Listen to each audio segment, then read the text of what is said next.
Hey, everybody, it's Crazy Person here to talk about part 3 of Test 2 of the Mercury Laboratories. From the mind of a crazy I'll stop doing person. that. Anyway, so the thing about this opening that I want to talk about in this part is right here where it says "Wait for it."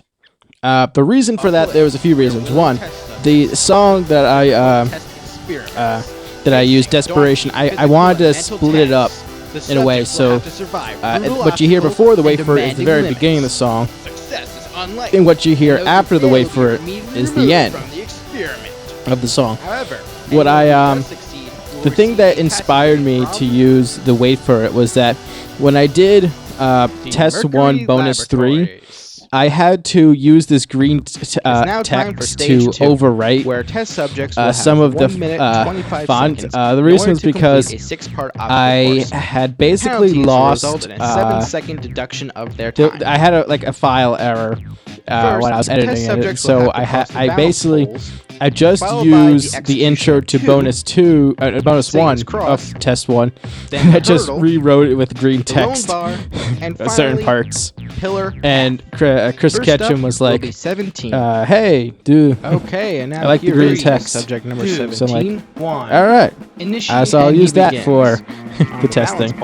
And you know what? Speaking of Chris Ketchum, I don't care what he says. I like this song. It's all secret agent-like, and I like secret agent songs.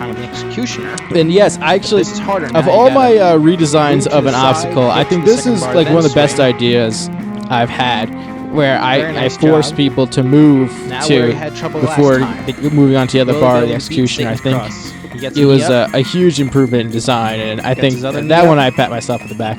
And I was proud of 17 when he did this after what happened last time. And he does it. Over the hurdle. Overall, though, with this course, for the other obstacle. It wasn't a very good design either. Similar to stage 1, it was too similar. It's just I was rushed because there was less than a month in between the recording of both stage tests. I just wanted to get this out, which obviously didn't happen because after this we stopped because it was too cold. Final jump, and he makes it. No problem at all. Next, I like this music too. Anyway, so yeah, the replay stays short, which is good from this part on, if I remember correctly. 3. But yes, there we go. The repeating jump cut. Because once again, we didn't give enough time ahead of time in order to reverse grip. Oh, yeah, I like that reverse grip. Gets on his second bar, starts pumping his legs for the jump. We didn't have enough time, so I had to splice repeat video. A very big swing, and he makes it. By the way, the second bar, very rickety. One of the posts, it moves a lot in its hole. You may notice that with my swing, it was like that. And he jumps and takes away his cross. Hops across the hurdle nicely.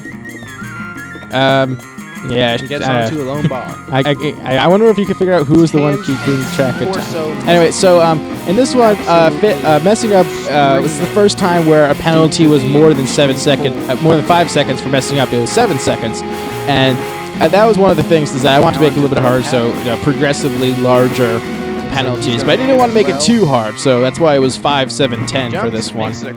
And he makes it. And one thing I really like about the pillar path in a condescending kind of way is that there's no real barrier for where you're supposed to land with the last pillar. And now here is test subject number 83. And yes, it's freezing cold. Initiate, and he is off. I still don't know what we were thinking.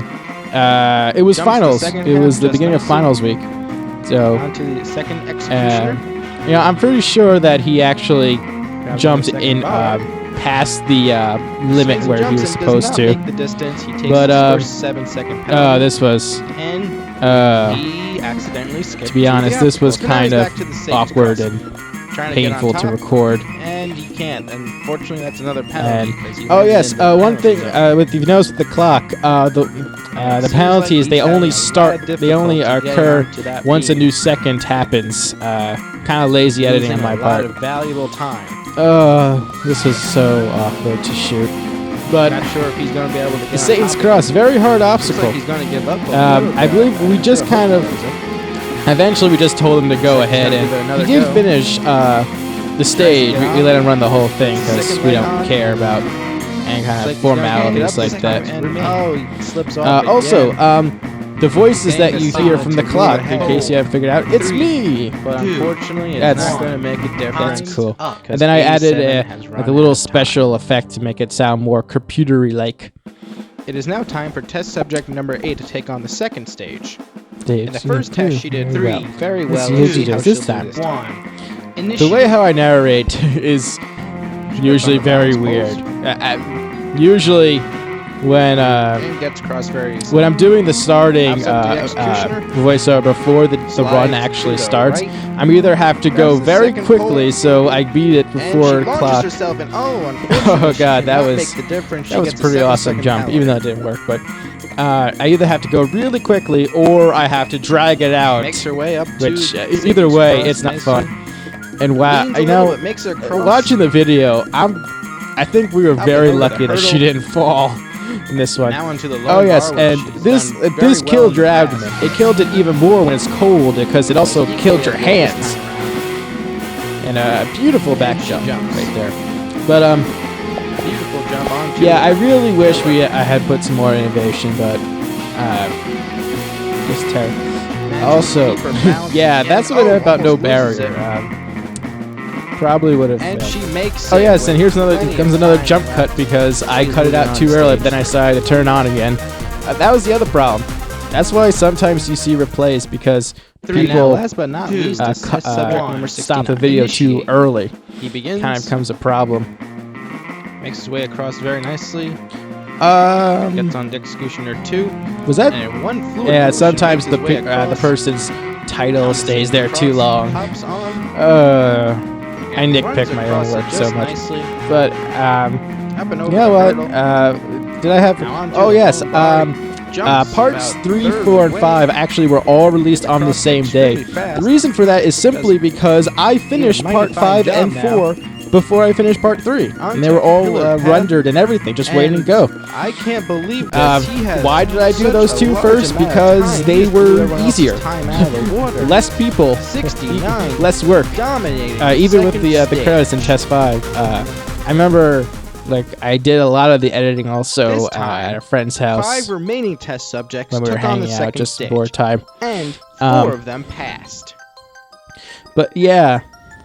Test subjects 22, 8, I gotta come up with more stuff to say for the next part. Well, actually, I have plenty of stuff to say. Second stage, there was some improvements. The Executioner, I think, was the best part of this stage. Everything else, kind of bland, like, would have been nice. Next time. Oh yes, I didn't want to. The reason for this is because I didn't want to like show any footage of people running the stage for some reason. Anyway, I'm out of time. I'll see you later.